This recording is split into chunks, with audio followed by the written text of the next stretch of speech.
Boa noite a todos. Sejamos bem-vindos ao estudo da noite e o nosso tema é pecado e punição. Quando alguém erra ou quando nós erramos, em nossa intimidade já sentimos que teremos que responder por aquilo que fizemos e que nós já temos conhecimento que é uma falta. Se observarmos, quando a mamãe está muito ocupada e tem uma criancinha de 2 anos, e essa criancinha escapa dos olhos da mamãe, o que acontece quando ela chega na cozinha e acha um pacote de farinha de trigo? Ela esparrama, né?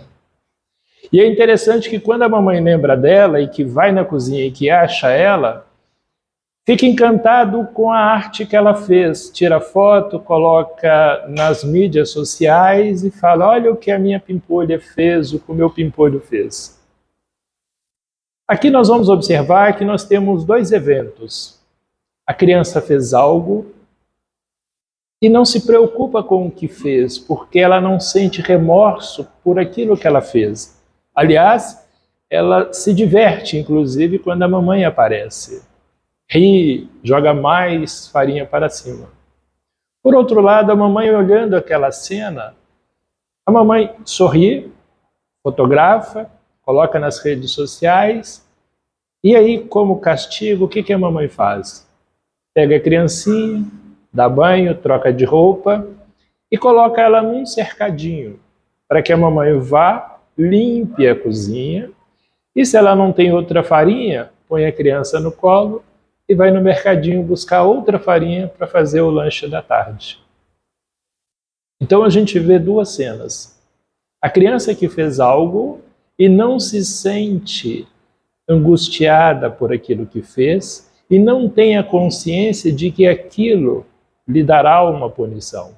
Por outro lado, nós verificamos a mamãe que, vendo aquela bagunça toda, sorri tranquilamente sem se sentir revoltada. Quando nós, adultos, cometemos uma falta e que nós temos na nossa consciência que erramos, a nossa condição é totalmente diferente da criança. Porque a criança não tem consciência do que fez. Nós temos a consciência do que fez. Podemos não saber qual as consequências provenientes do nosso ato, mas nós sabemos que em algum momento seremos cobrados por aquilo que fez. E Deus, como olha cada um de nós?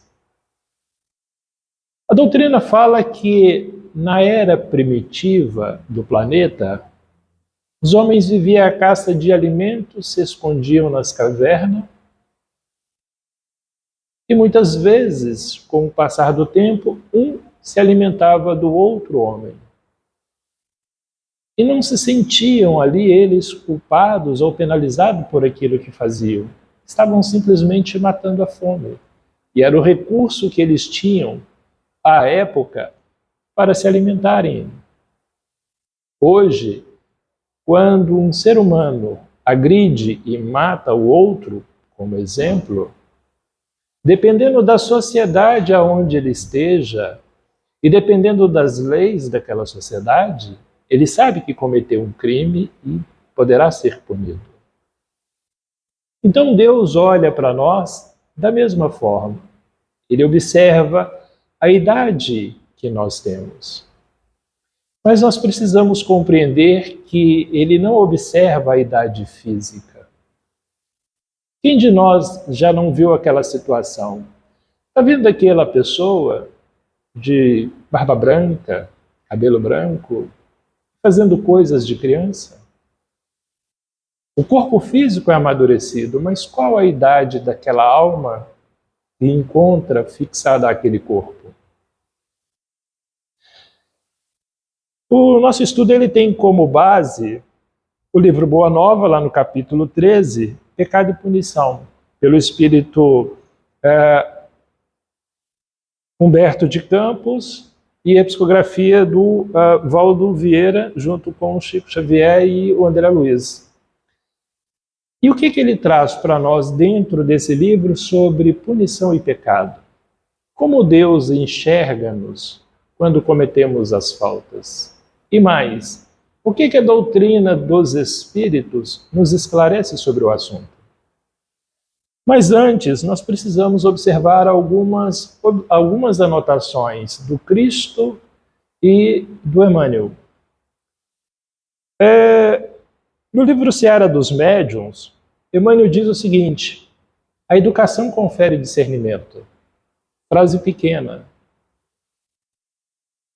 Como tirar dessa frase o espírito?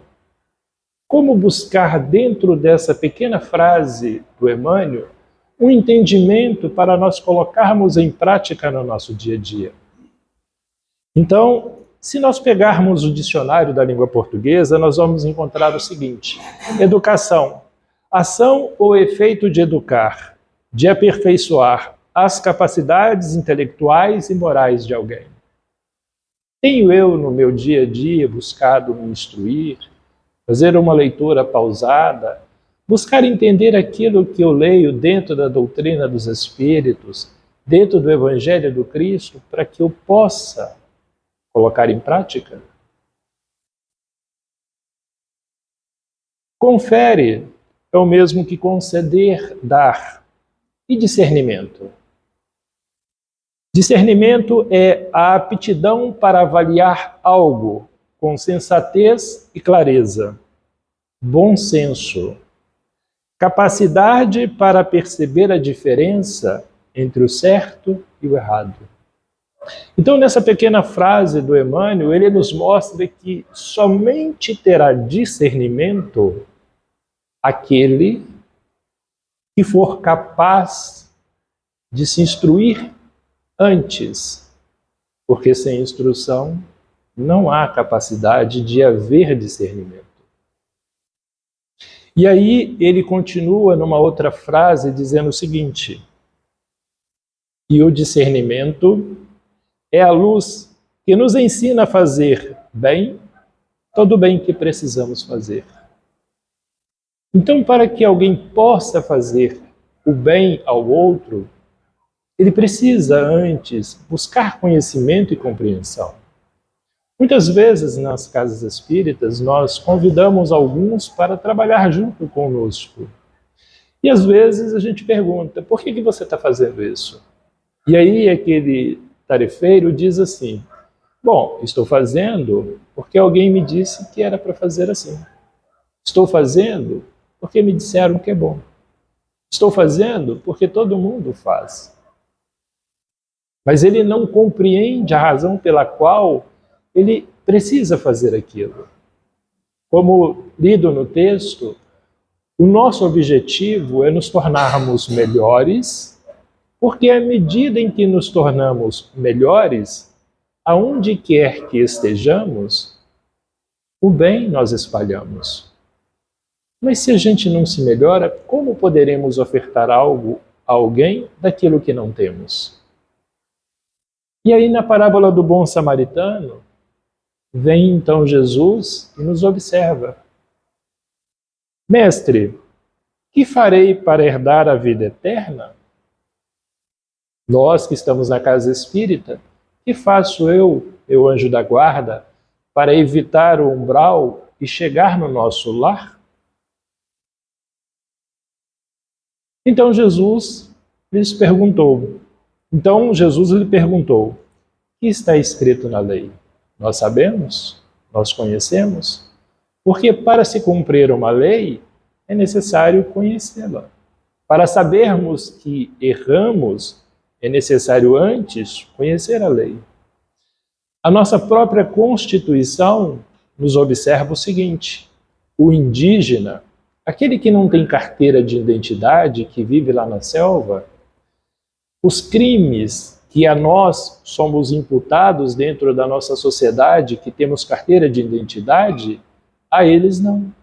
Porque nós somos instruídos, eles não. Então, quando cometemos um crime de roubo ou de assassinato, A nossa Constituição nos pune. Mas quando o indígena comete esse ato, ele não tem essa punição na qual existe no nosso Código Penal. Por quê? Porque ele não tem a instrução em que nós temos. E Jesus ainda vai à frente. Como interpretas as leis que conhece? Como a executa no seu dia a dia? Conhecemos nós? Sabemos? Temos conhecimento daquilo que a doutrina dos Espíritos nos oferece? Indo um pouco mais à frente, Emmanuel, no livro Palavras de Vida Eterna, ele nos chama a atenção a um outro detalhe muito importante. Como hoje é um dia especial, porque é o fechamento de um mês de estudo, ele observa o seguinte, palavra de Paulo em 2 Coríntios: recebei-nos em vossos corações. Então, Emmanuel diz assim, é razoável a vigilância na recepção dos ensinamentos evangélicos. Receber os ensinamentos com vigilância, com atenção, com carinho.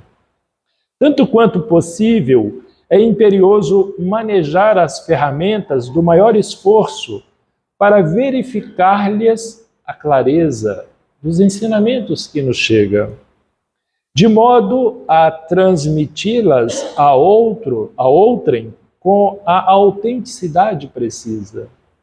É necessário que nós acolhamos com sabedoria, com vigilância e com atenção os ensinamentos, para que eles, depois de fazer com que haja em nós uma transformação, saibamos transmiti-los àqueles que estão à nossa volta no nosso dia a dia, no lar, no conjunto familiar, no trabalho, na vizinhança.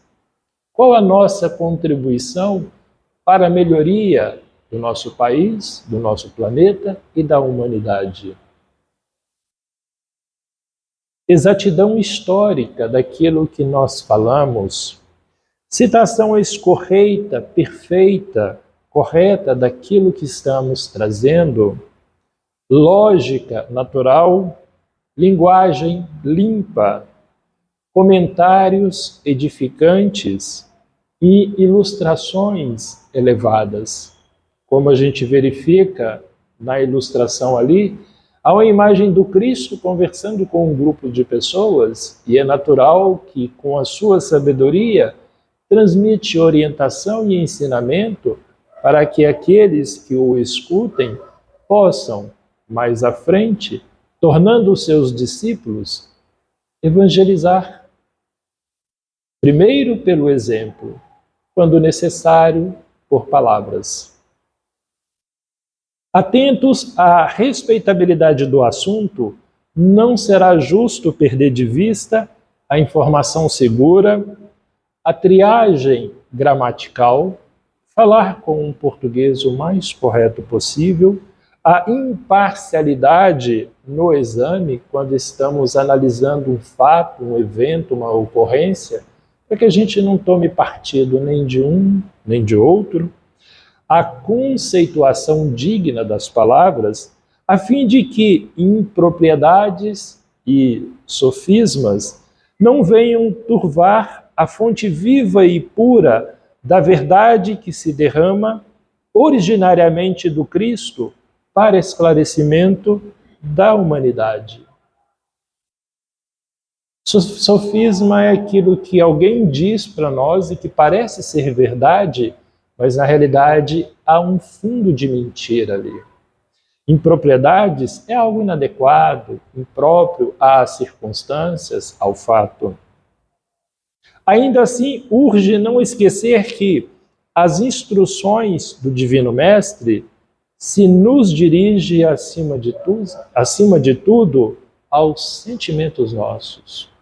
Colher pela inteligência e trazê-lo ao coração. Diligenciando, amparar-nos a renovação interior para que nos ajustemos aos estatutos do bem eterno. Eis o motivo pela qual em todos os serviços da educação evangélica é importante reflitamos no apontamento feliz do apóstolo Paulo. Recebei-nos em vossos corações. Diante dessa mensagem, nós vamos então para o livro Boa Nova. Eu tirei alguns trechos dele para que a gente possa relembrar o que ocorreu dentro da narrativa e a partir daí a gente verifica o que a doutrina espírita nos oferece sobre o assunto. Diz o livro, através de Humberto de Campos, que Jesus havia terminado uma de suas pregações na praça pública, quando percebeu que a multidão se movimentava em alvoroço.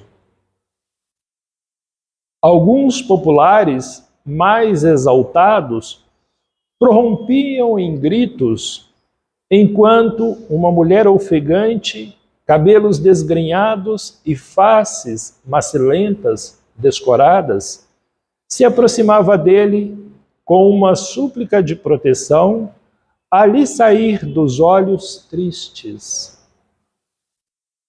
Ela estava sendo apresentada a ele como alguém que cometeu uma falta. E pela narrativa compreendemos que ela sabia que ela havia cometido uma falta e que ela estava prestes a incorrer dentro de uma punição em que a sociedade conhecia e aplicava àqueles que cometiam a falta. Muitos judeus ali aglomerados excitavam o ânimo geral, reclamando o apedrejamento da pecadora. Na conformidade das antigas tradições. Solicitado então a se constituir juiz dos costumes do povo, o mestre exclamou com serenidade e desassombro, causando estupefação aos que o ouviram. Aquele que estiver sem pecado, atire a primeira pedra. Poderíamos nós sermos um daqueles que atiraria a pedra na mulher que havia sido apresentado como pecador? Estamos isentos de faltas ao longo de nossa existência física? Nunca erramos? A declaração do imposto de renda, quando colocamos um recibo a mais? Quando recebemos um troco excedente, não devolvemos àquele que nos passou esse valor? Quando nos comprometemos a fazer um trabalho e nós não o fazemos por esperteza, para aumentar a nossa rentabilidade, enganando o nosso contrator, aquele que nos contratou? Na oficina mecânica eu digo que eu vou gastar tanto para consertar um carro. O meu cliente, não conhecendo a mecânica, ele aceita a proposta. Eu falo com ele que vai demorar um pouquinho.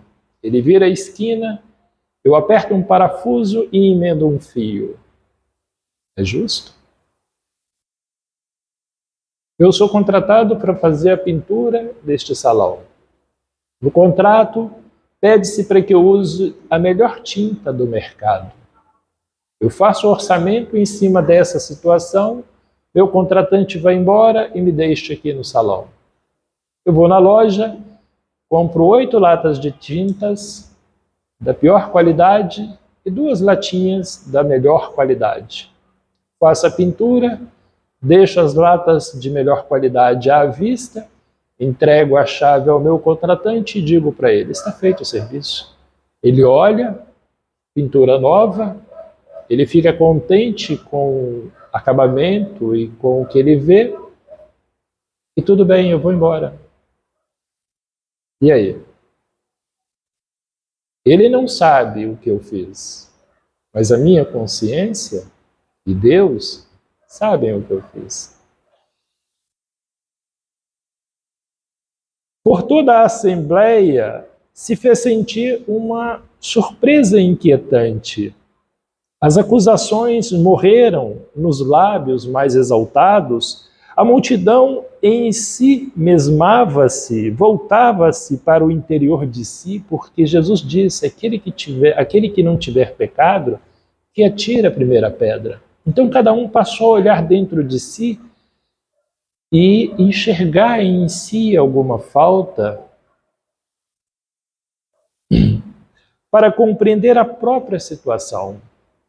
Enquanto isso, o mestre pôs-se a escrever no solo despreocupadamente. Em dado instante, o mestre divino ergueu a fronte e perguntou à infeliz: mulher, onde estão os teus juízes? Ninguém te condenou? Eu não te condenarei. Não te condeno. Vá e não peques mais. Jesus tinha pleno conhecimento da atitude e da falta grave que a senhora havia tido. Mas Jesus compreendeu a situação, verificou que ele não tinha mais o que fazer em relação a ela.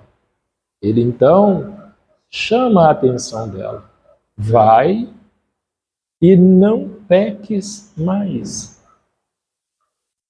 A infeliz criatura retirou-se, experimentando uma sensação nova no espírito.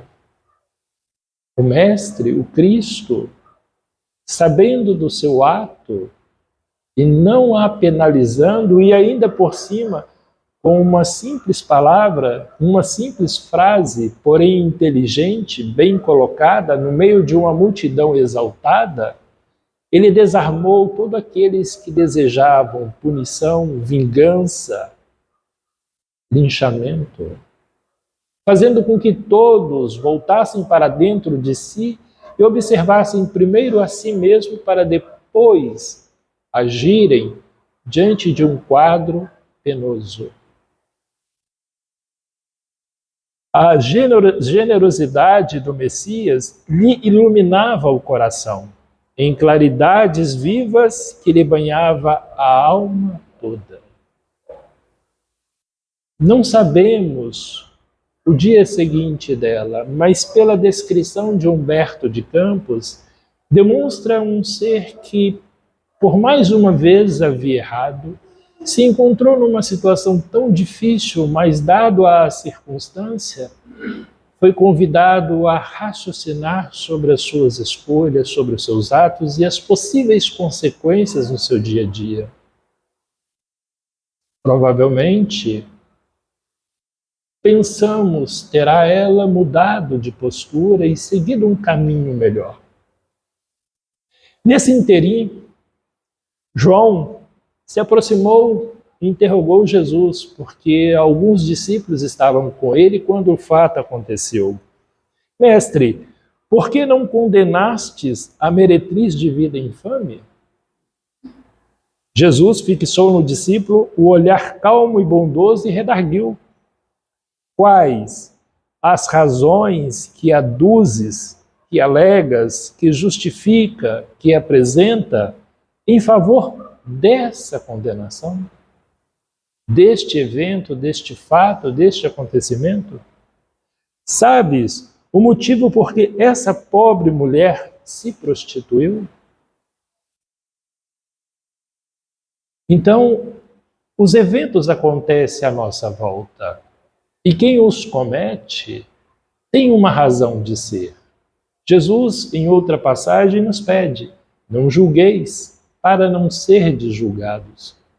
A doutrina nos ensina que somos espíritos e renascemos milhares de vezes. E que uma reencarnação é um prosseguimento da anterior. Nós estamos diante de alguém à nossa frente em que vemos o rosto, o corpo físico, mas não conhecemos o seu passado espiritual, quais são as razões e, o mais ainda, qual a idade espiritual daquela individualidade. Lembra da criança da farinha de trigo na cozinha da mamãe? Quão jovem não é aquele bebê que faz arte com a sua farinha de trigo? Agora, vamos observar uma coisa. Um garoto de 15, 17 anos, está em casa com a mamãe, e aí ele resolve ir na cozinha tomar um copo de água. Está perto de fazer o lanche da tarde.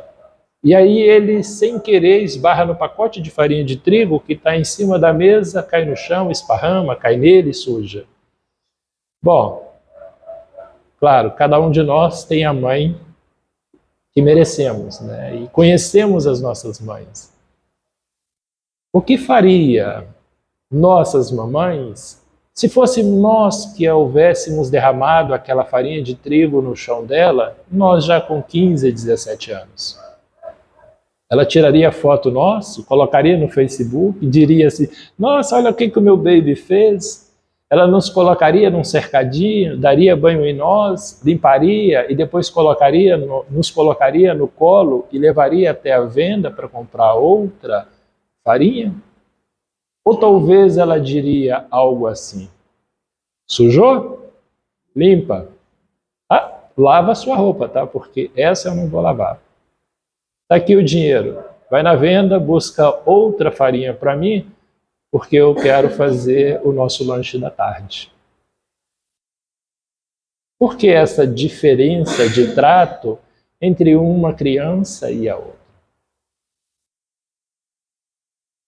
Então Jesus pergunta a João, sabes o motivo por que esta pobre mulher se prostituiu?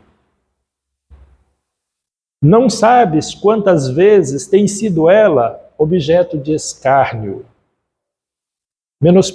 do menosprezo dos pais, dos filhos e dos irmãos, das mulheres felizes dentro da sociedade onde ela vive. Não seria justo agravar-lhe os padecimentos infernais da consciência pesarosa e sem rumo? Então Jesus diz a João, para que crucificá-la mais, visto que até aqui o que aconteceu com ela já é doloroso, já é muito sofrido? Para que penalizá-la mais do que isto? Entretanto, exclamou João, defendendo os princípios da lei antiga, ela pecou e fez jus à punição. Não está escrito que os homens pagarão centil por centil os seus erros, os seus próprios erros? Então, Jesus, diante desse quadro, diz, mestre, sorriu sem se perturbar e esclareceu.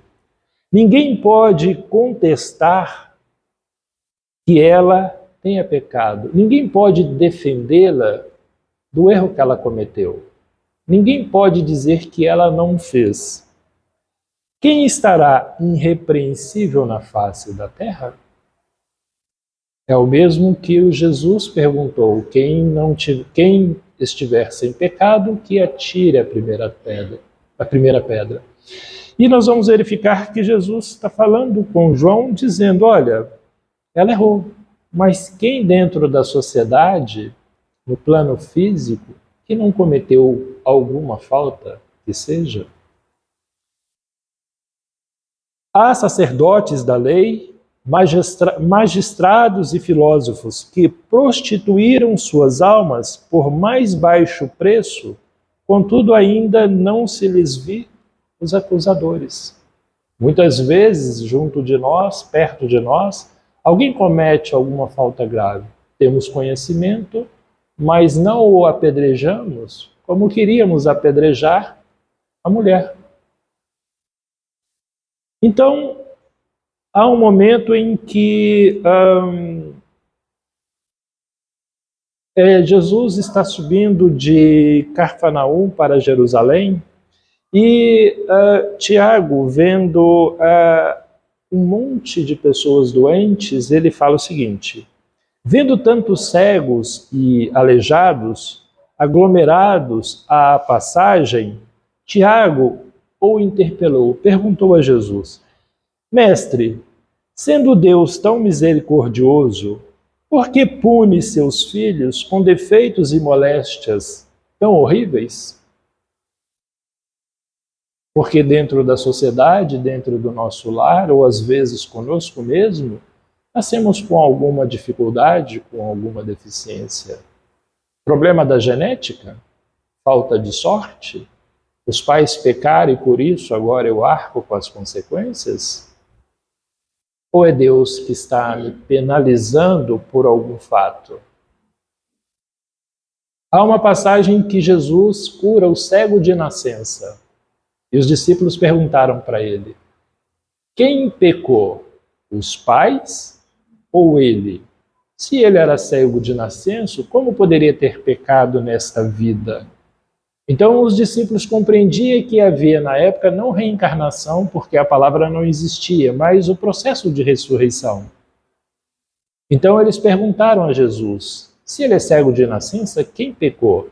Os pais ou ele para ser cego? E Jesus diz: nenhum nem outro. Ele nasceu dentro dessa condição para que se cumprisse as palavras de Deus. E aí tirar deste contexto o ensinamento é o que a doutrina nos oferece, e é conforme aquela frase do Emmanuel: a educação confere discernimento.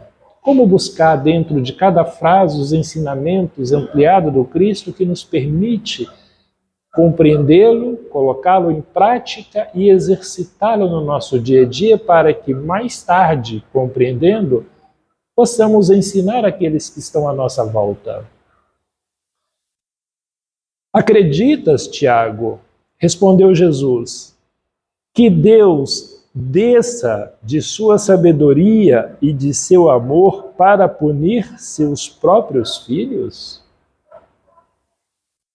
Então Jesus fez essa pergunta a Tiago, querendo saber se você tem certeza que Deus sai da sua majestade, da sua bondade, da sua misericórdia e penaliza a qualquer um de nós?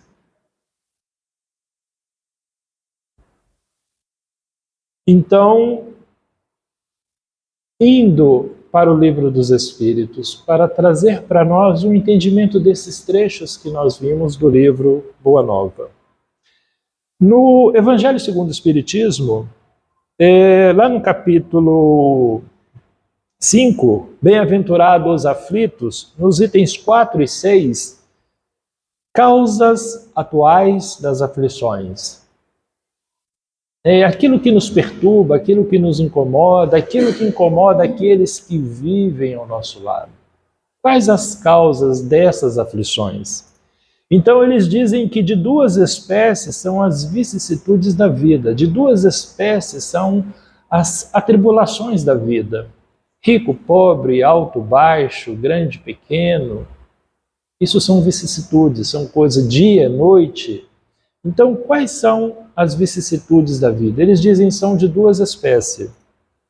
Ou, se preferirem, promanam, nascem, vêm de duas fontes bem diferentes. Que importa distinguir, que importa-nos saber de quais são os sofrimentos, qual é a origem, daqui ou daqui. Uma tem sua causa na vida presente, outras fora desta vida.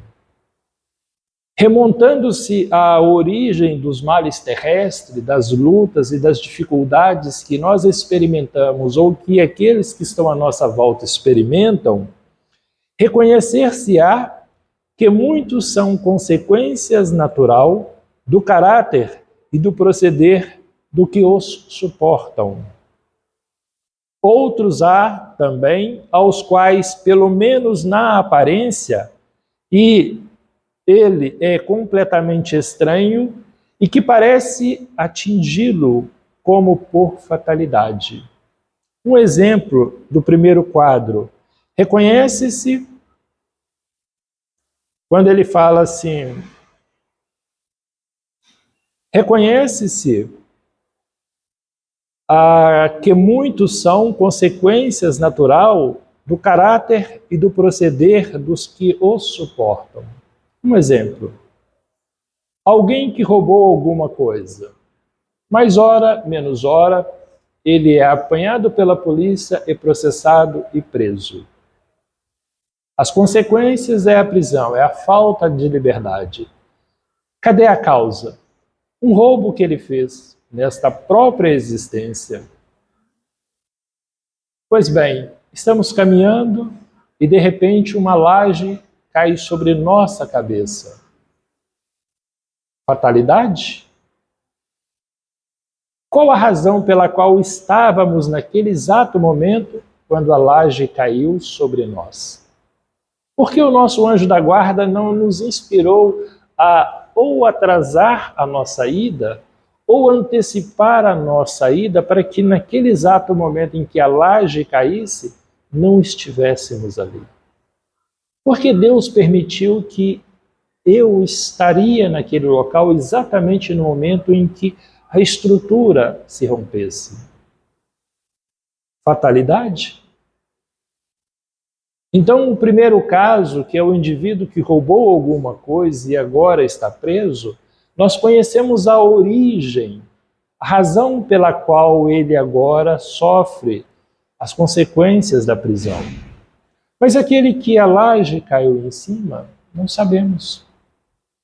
Pode ser, aí a doutrina nos traz alguns eventos que pode ser o seguinte: o indivíduo estava em casa tão bravo, tão revoltado, tão pé da vida, que ele saiu de casa para poder tirar satisfação com alguém e resolver determinado assunto, custe o que custar.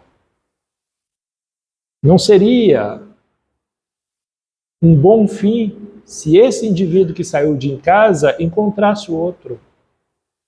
Então, Deus pode interferir nas nossas atitudes, fazendo com que algo impeça que eu concretize o meu desejo. Origem, minha revolta, minha raiva em casa, em querer resolver um problema com alguém, e ao sair, fui penalizado com uma laje que caiu sobre mim. Mas digamos que eu seja um trabalhador da casa espírita, participo da campanha do quilo, faço a tarefa do passe, estudo o evangelho, participo das reuniões mediúnicas, pago os impostos em dia, trabalho corretamente dentro do meu horário, não tenho contas pendentes, não me revolto com alguém, caminho sempre com paz e tranquilidade. E aí alguém se pergunta, mas qual a razão pela qual a laje caiu em cima dele?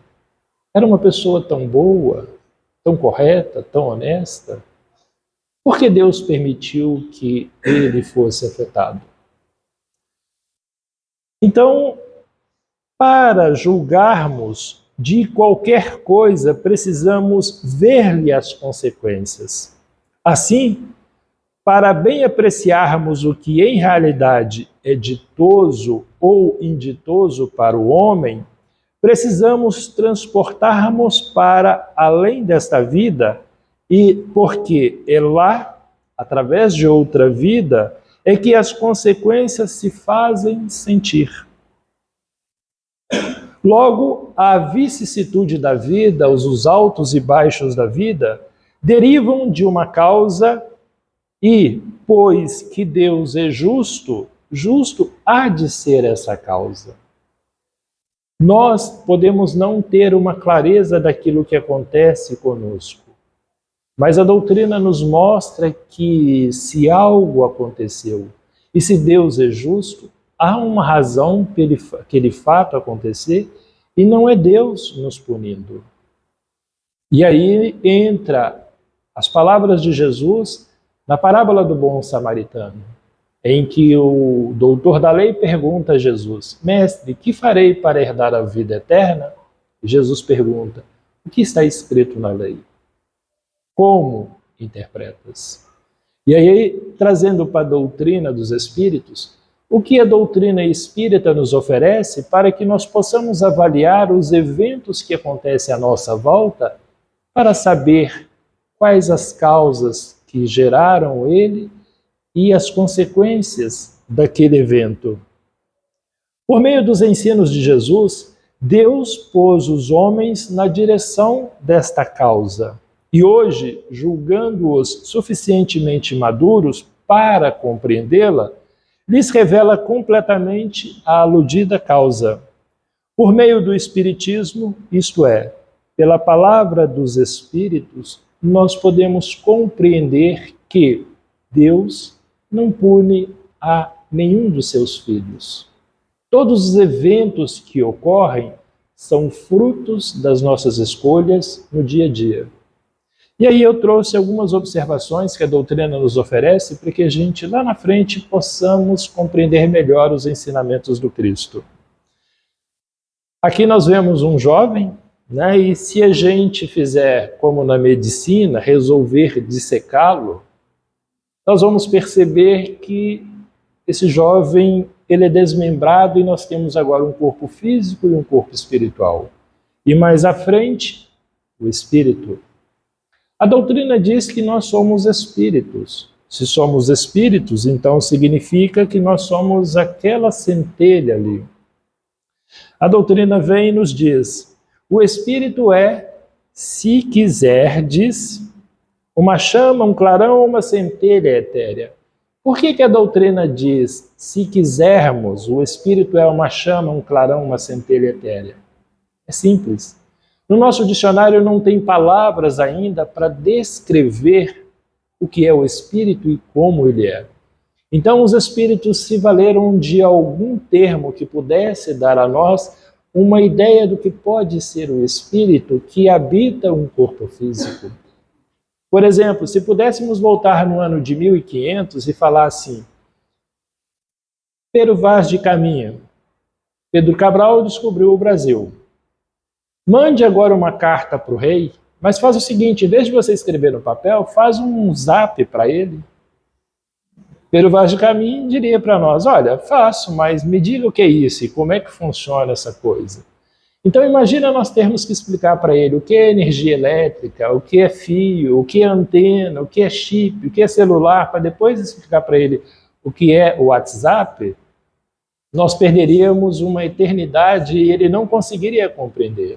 O mesmo acontece com os espíritos tentando nos explicar qual é a definição de espírito. Eles ainda não têm palavras nos nossos dicionários, então eles dizem: o espírito é, se quiserdes, uma chama, um clarão ou uma centelha etérea. E essa centelha etérea, ela gerencia, ele controla toda a estrutura física, como um motorista controla e gerencia um carro. Um piloto de avião controla e gerencia um avião. O avião não é o homem, mas o homem que se encontra ali dentro, que conhece toda a infraestrutura do avião, pilota ele e faz com que o avião vá a qualquer lugar. Assim, o espírito, conhecedor das leis divinas e da estrutura orgânica, faz com que o corpo se movimente e execute as tarefas que ele deseja. Levantar as mãos, abaixar as mãos. E eles ainda diz que essa chama ou centelha tem uma cor que para vós, se pudéssemos vê-la com os olhos, vai do escuro ao brilho do rubi, conforme o espírito é mais ou menos puro. Então a gente vê que a doutrina nos oferece um período evolutivo entre o espírito escuro e o espírito mais puro. E esse caminho evolutivo são milhares de anos e milhares de reencarnações. A cada período da Terra, entre primitivo, expiação e prova, regeneração, dentro de cada período desse são milhares de anos e milhares de reencarnação para que o espírito amadureça.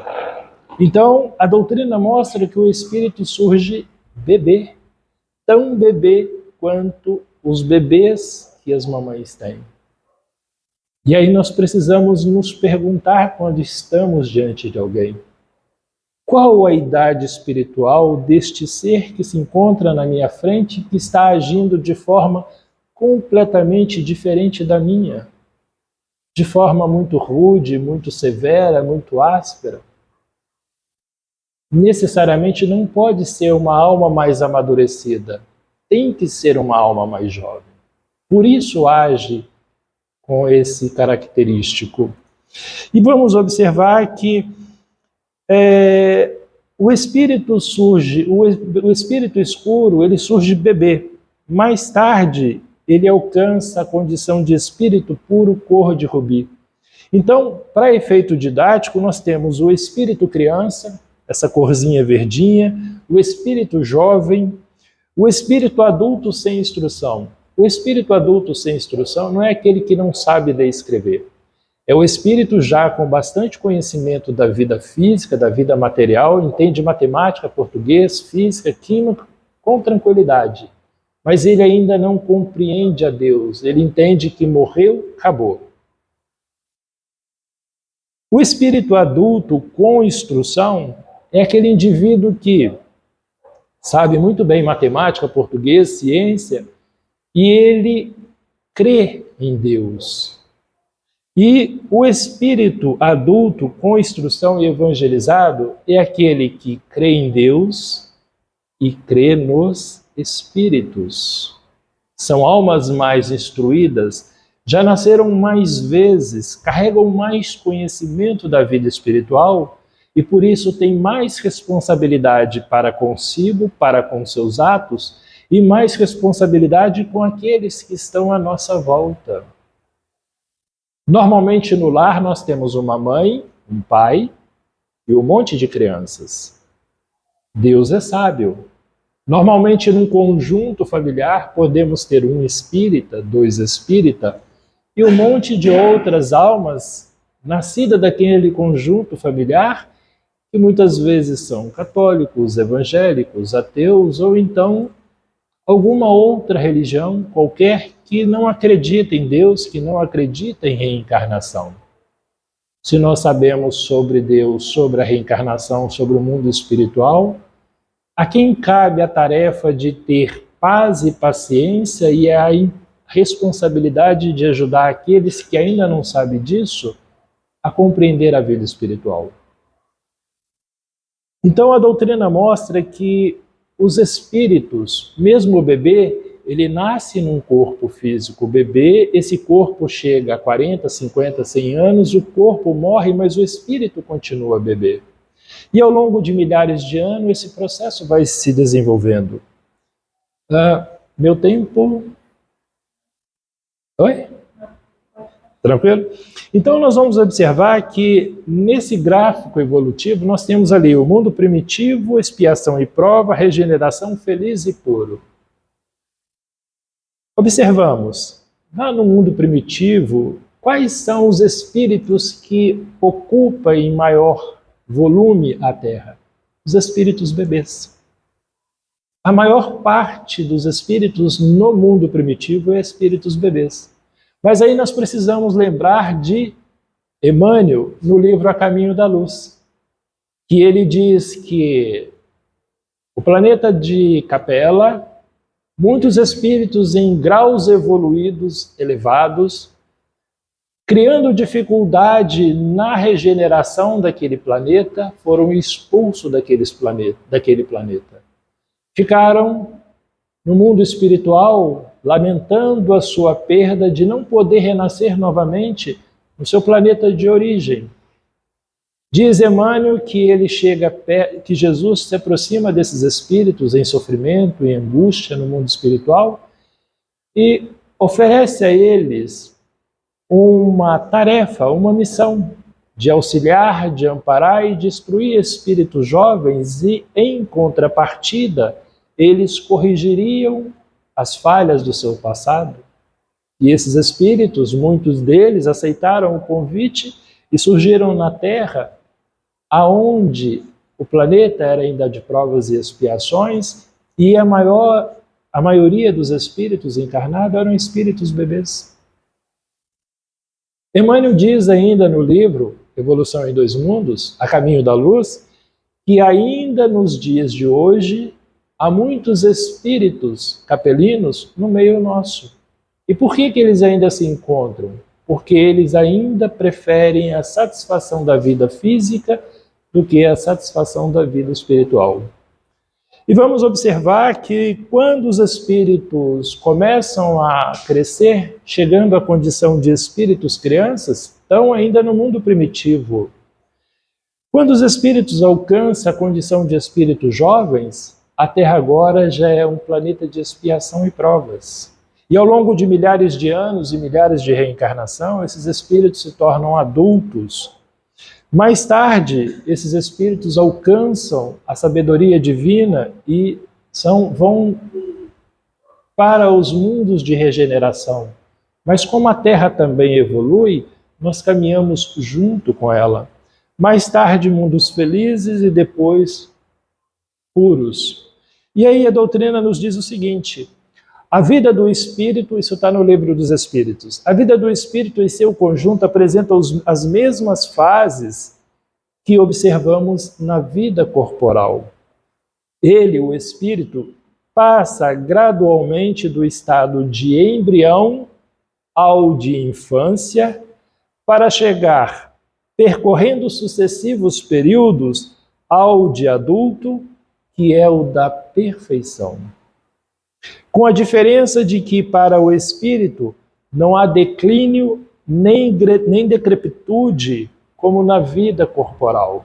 Porque o corpo físico ele surge bebê, torna jovem, o corpo físico se torna adulto, o corpo físico envelhece e o corpo físico é extinto, morre.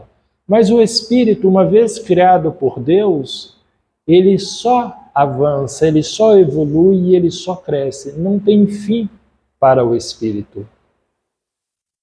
Que sua vida espiritual, que teve começo, não terá fim.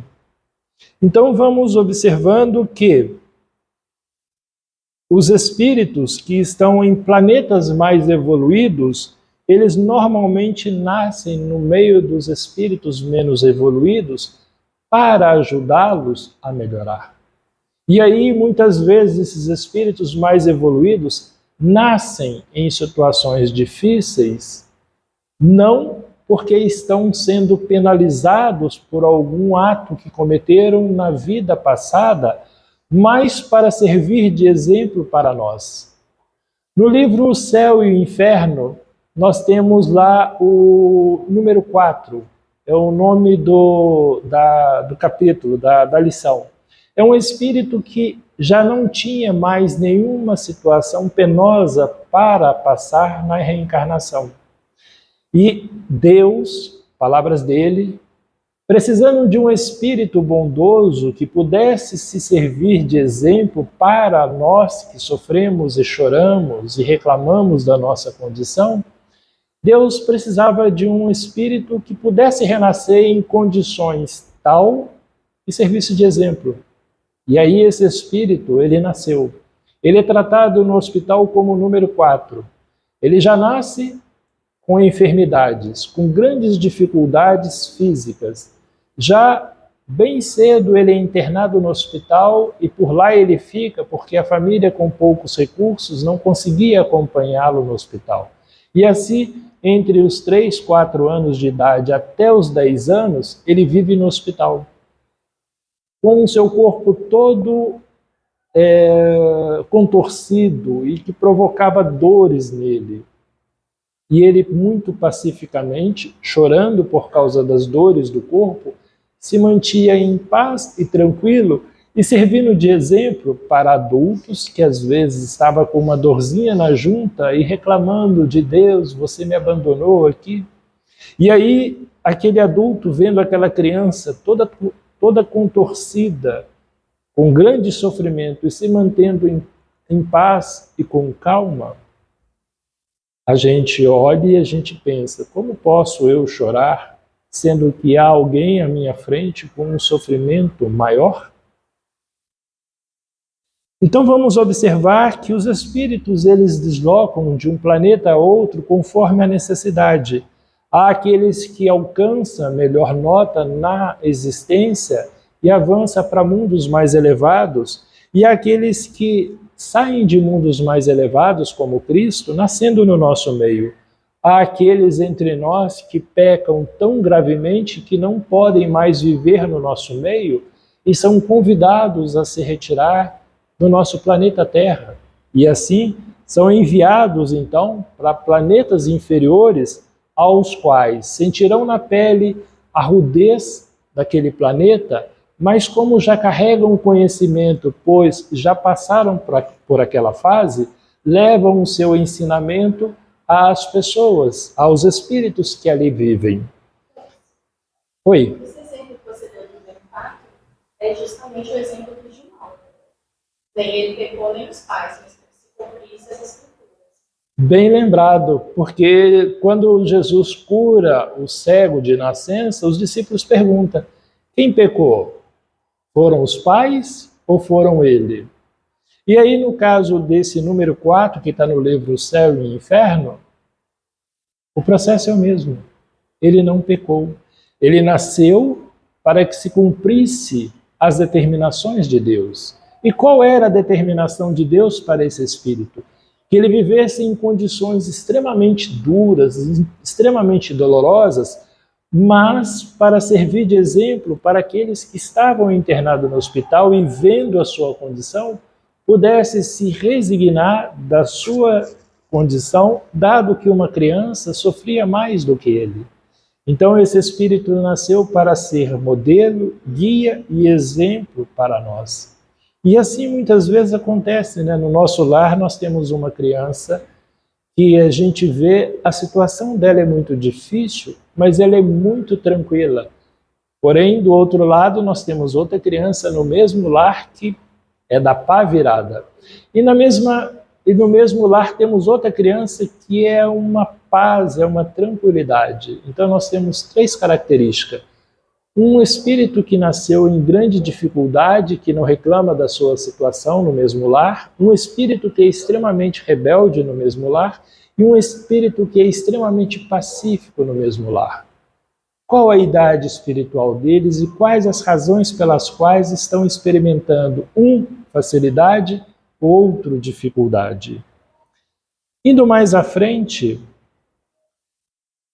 com efeito, ponderais que nos vossos lares possivelmente nascem crianças cujos espíritos vêm de mundos onde contraíram hábitos diferentes dos vossos.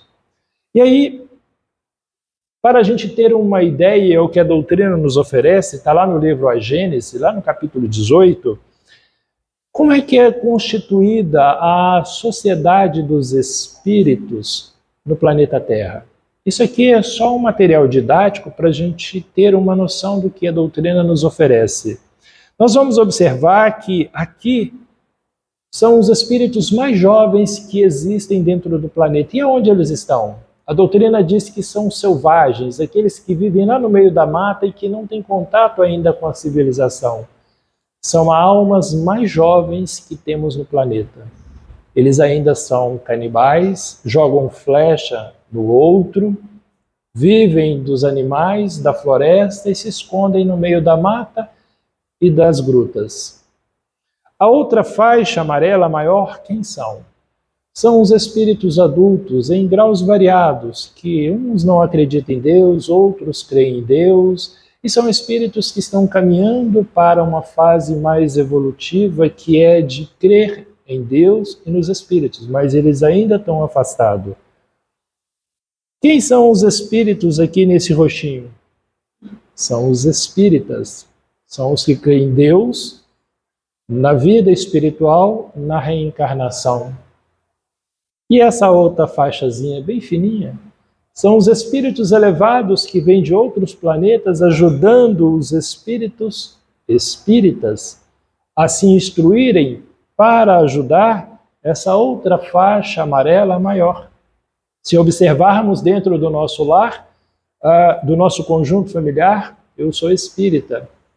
O conjunto familiar quase todo ou não acredita em Deus, ou são católicos, ou são evangélicos, e quando a gente fala em reencarnação, eles não têm essa crença.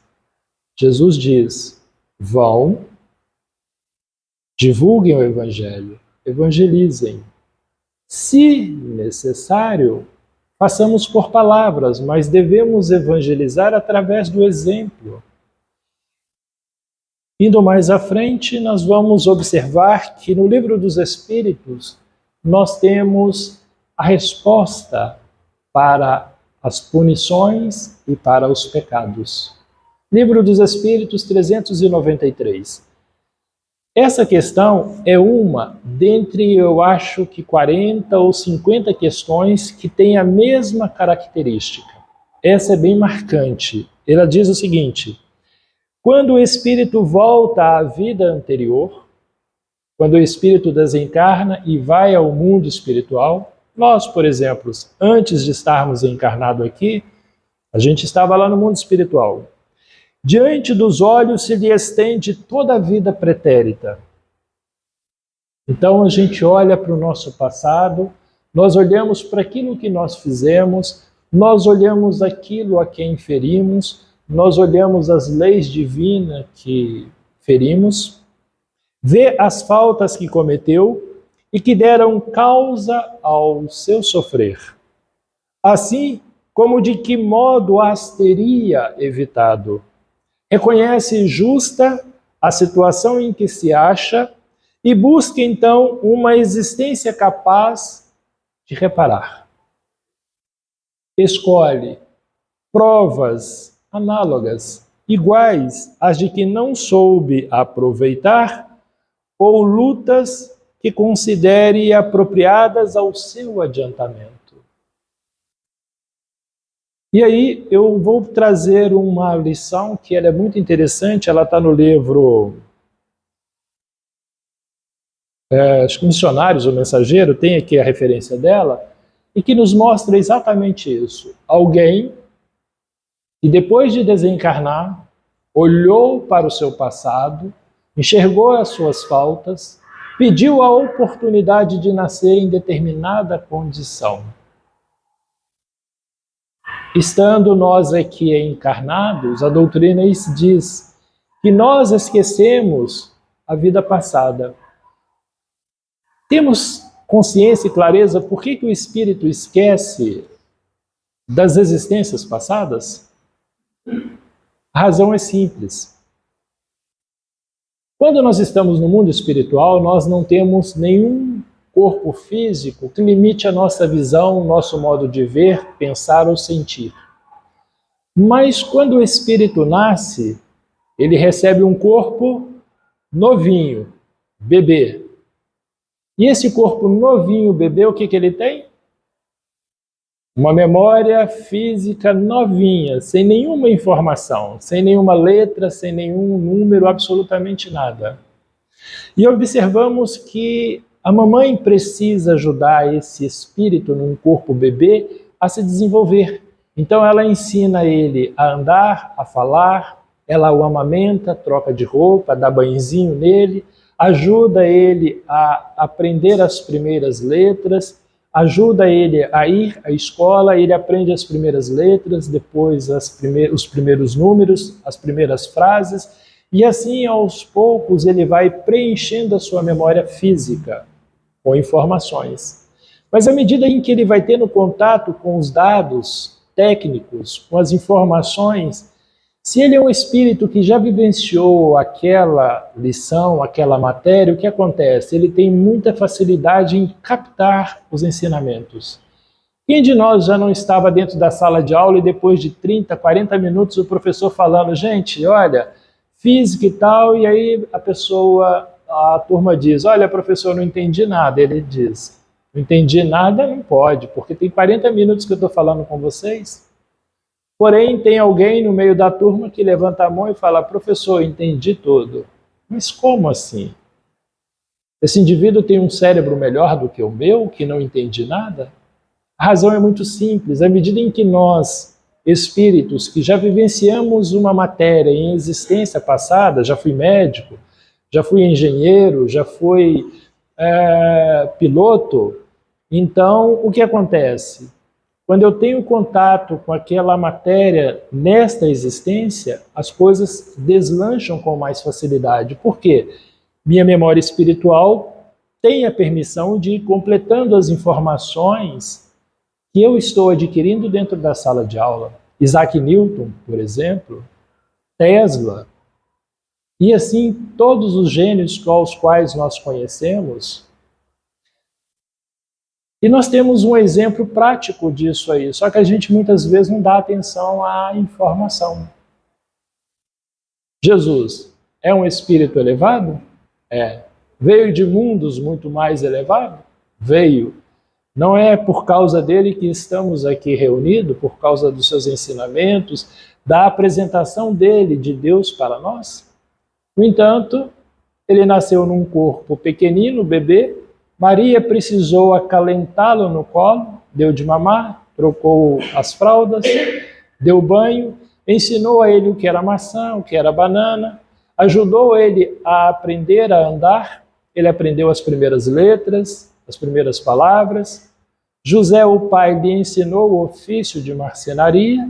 E aos 12 anos ele estava dentro da sinagoga conversando com os doutores da lei. Mas Jesus passou pela infância tanto quanto nós. João Batista também. Jesus disse, João Batista, dos nascidos de mulheres, ele, João Batista, é o maior. Porém, no reino do céu, ele ainda é o menor.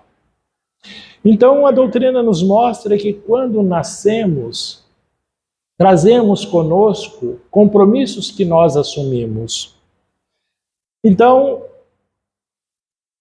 para julgarmos de qualquer coisa, precisamos ver-lhe as consequências, assim para bem apreciarmos o que em realidade é ditoso ou é inditoso para o homem.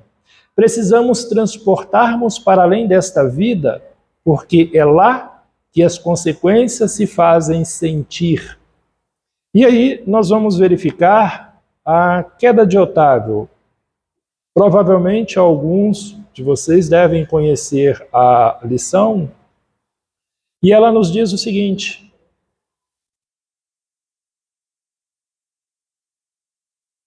é no livro Os Mensageiros, está no capítulo 7. André Luiz nos relata o seguinte, que ele estava junto com o Vicente, que era o seu orientador, e observando os processos reencarnatórios. Então, Otávio relata para André o seguinte: não possuía títulos oficializados de competência, entretanto dispunha considerável cultura evangélica.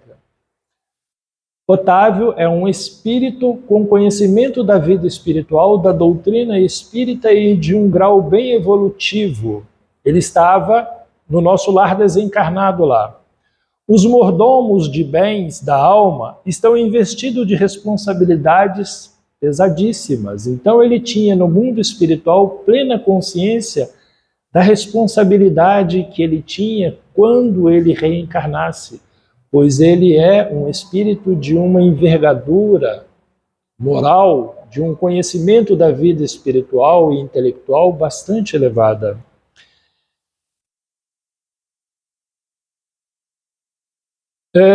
Preparei-me então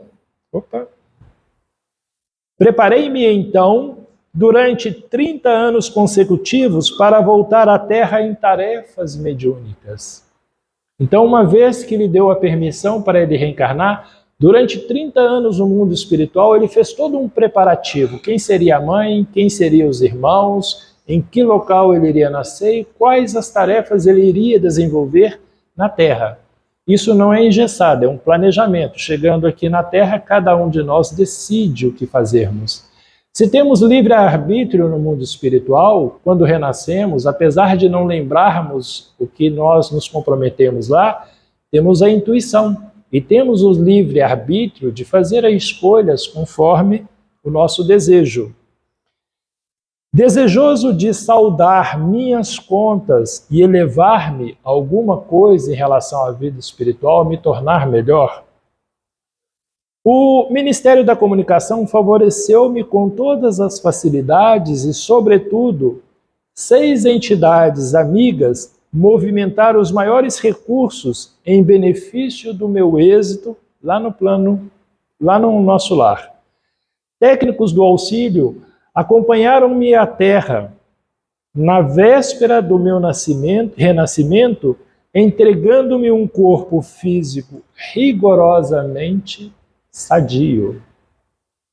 Pensa numa criança que nasce num lar tranquilo, num corpo físico sadio, sem nenhuma doença. Permaneceria junto das falanges de colaboradores encarregados do Brasil, animando-lhes os esforços e atendendo a irmãos outros, ignorantes, perturbados ou infelizes. Como ele era médium, ele ia ser aquele intermediário entre o mundo espiritual e aqueles que sofrem no plano físico pela perturbação, da obsessão, da ignorância, da ausência de conhecimento e das faltas que cometemos, a qual atraímos para junto de nós espíritos com o mesmo sentimento. O matrimônio não deveria entrar na linha de minhas cogitações. Então era um garoto que cresceria, se tornaria adulto, um homem, mas dado o compromisso que ele assumia, ele não teria matrimônio nesta existência. Não é que o casamento possa colidir com o exercício da mediunidade, mas porque meu caso particular assim o exigia. Nada obstante, solteiro deveria receber aos 20 anos 6 amigos lá do nosso lar que muito trabalharam por mim, os quais chegariam ao meu círculo como órfãos. Tudo combinado, voltei, não só prometendo fidelidade aos meus instrutores, como também hipotecando a certeza do meu devotamento às 6 entidades amigas a quem muito devo até agora. Os benfeitores de nosso lar localizaram-me ao lado de verdadeira serva de Jesus. Minha mãe era espiritista cristã desde moça. Não obstante as tendências morais de meu pai, que era, todavia, um homem de bem. Os beneméritos amigos do invisível estimulavam ao serviço, mas eu duvidava deles com a minha vaidade doentia. Quando ele chegou na fase dos 18, 19, 20 anos, os espíritos começaram a excitá-lo, auxiliando para que ele pudesse abraçar a tarefa dele, estudar a doutrina dos espíritos, fazer a tarefa de mediunidade. Porque mais cedo ou mais tarde ele receberia 6 órfãos junto dele. Mas ele, na flor da mocidade, com todo o vigor do corpo físico, com toda a saúde que o corpo físico oferece a um espírito, o que ele quis? Como prosseguissem os apelos sagrados, por mim interpretados como alucinações, procurei um médico que me aconselhou experiências sexuais. Garotão, 20 anos, bem de saúde, boa aparência, vida tranquila, família organizada, uma tarefa mediúnica. Como via espíritos, ouvia espírito, procurou um médico achando que era alucinação, e o médico o aconselhou experiência sexual para desfazer das energias. Completara então 19 anos e entreguei-me desenfreadamente ao abuso de faculdades sublimes. Desejava conciliar a força jovem, o prazer delituoso e o dever espiritual. Nós espíritas sabemos que isso não combina. Aliando-me, ou seja, deixando de lado cada vez mais dos ensinos evangélicos que os amigos da esfera superior nos ministravam. Afastei-me então dos pequenos órfãos, tomado de horror. Os órfãos chegaram até ele, as crianças chegaram até ele, mas ele, ao invés de abraçá-las, ele se afastou. Era jovem, estava divertindo, aproveitando a vida. Abandonei-os definitivamente, sem refletir que lançava meus credores generosos de nosso lar a destino incerto. Em seguida, dando largas à ociosidade, com uma ação menos digna, e fui obrigado a casar-me pela violência. Então ele se envolveu com uma garota, ela ficou grávida e exigiram que ele casasse. A esposa, a que me ligara, tão somente por apetites inconfessáveis, porque não tinha o coração naquele convívio, naquele relacionamento, não tinha amor, era criatura muito inferior à minha condição espiritual. O que nós vimos agora há pouco, que a doutrina nos ensinou? Nós temos espíritos bebês, espíritos crianças, espíritos jovens, adultos. Então vamos observar que aqui está o nosso garoto, Otávio, espírito elevado, de natureza elevada. Aqui está a garota com quem ele teve um convívio. Garota bela, bonita, saudável. Mas vamos observar que era um espírito jovem se comparado a ele. Observamos aqui o nosso quadro demonstrativo. Ela se encontra bem nessa posição aqui.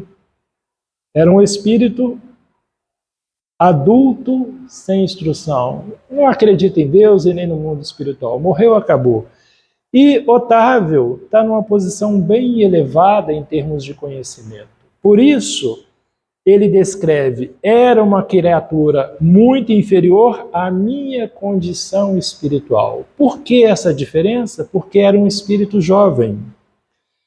E atraiu uma entidade monstruosa em ligação com ela, para tomar o papel de meu filho. Releguei à rua 6 crianças, carinhosas crianças. E aí nós vemos aqui o bebê. E ele fala que como o bebê era uma criatura monstruosa, é porque era um espírito jovem, desses que haviam cumprido o seu aprendizado lá na floresta e agora pode nascer no meio da sociedade. Ele tem que nascer num lar. E esse lar vai ensiná-lo os hábitos e os costumes da sociedade. Dá a ele uma carteira de identidade, uma carteirinha de escola, levá-lo para a escola. Quem não viu uma mãe já arrastando uma criança querendo levá-la para a escola aos 6, 7 anos e ela falando, não vou, não vou. Então, qual é a alma que está ali?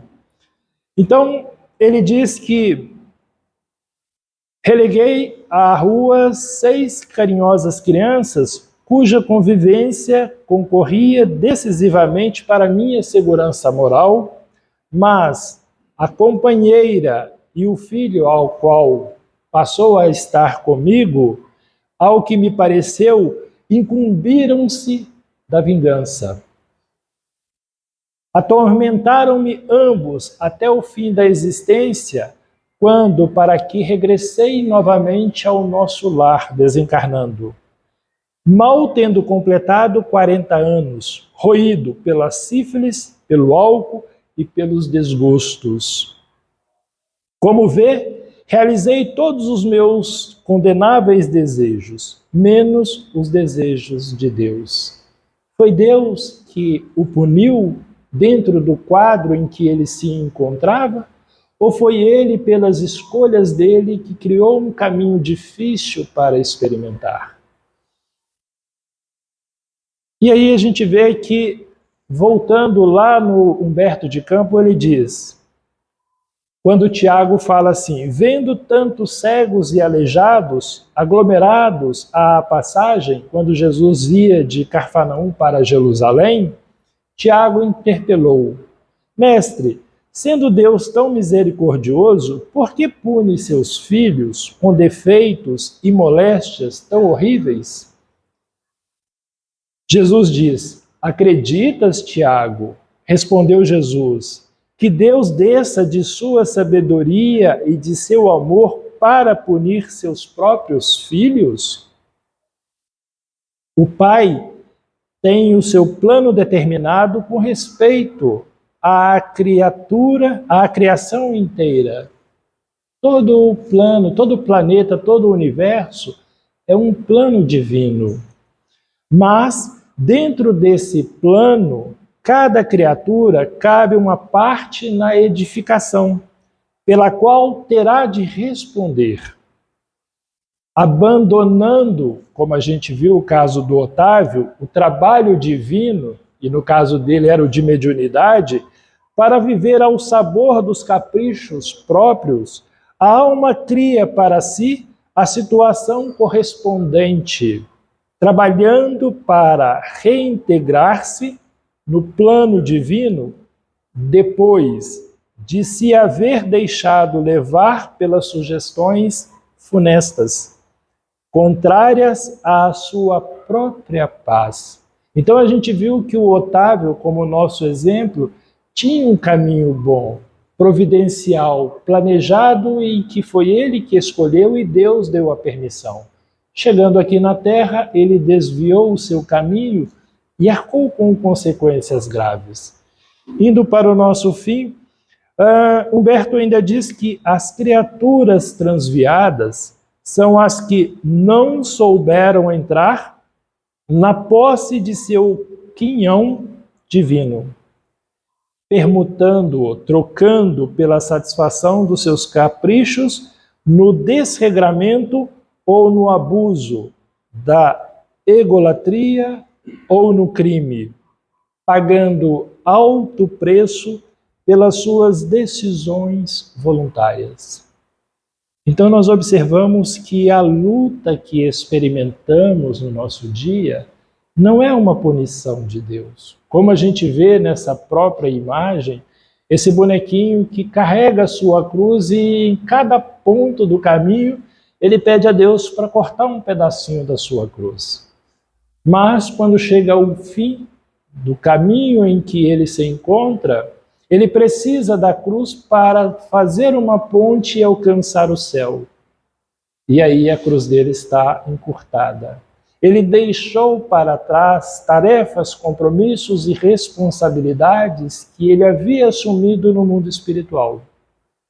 Eu espero que a organização das informações que trouxemos nos permita raciocinar sobre o assunto, tirar daqui conclusão, compreender que Deus dá a todos nós a mesma oportunidade, mas cabe a cada um de nós, pelo nosso livre-arbítrio, pelo nosso conhecimento, fazer as nossas escolhas. E como uma mamãe que não penaliza a um bebê que nada sabe, Deus também não penaliza a um espírito jovem que ainda não tem o conhecimento. Porém, da mesma forma que a mamãe diz a um jovem que derramou a sua farinha, limpa e vai buscar outra, Deus também nos deixa a responsabilidade de limpar a bagunça que fizemos e dar continuidade ao nosso aprendizado. Obrigado a todos, tenhamos nós uma boa noite.